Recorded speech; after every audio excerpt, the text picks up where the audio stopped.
Дорогие друзья, всем добрый вечер. Хотела сегодня поделиться с вами историей про Яндекс Такси. История странная и для меня крайне непонятная. А дело было так. Изначально все шло по плану. Я заказала Яндекс Такси, соответственно, стала спускаться и увидела, что вот оно уже подъезжает. Появилось уведомление о том, что такси на месте. Я написала «уже иду» и, значит, стала сквозь снега пробираться к такси. Пока я шла до этого такси, навстречу ехала машина.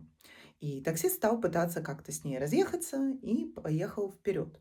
Ну, я, естественно, подумала, что он сейчас отъедет, и стала бойко идти за ним, пытаясь не упасть, потому что снега в Москве совершенно жуткие, и абсолютно никто ничего не убирает. И тут вдруг он уезжает. Представляете, он просто берет, дает по газам, а я сзади с вещами остаюсь.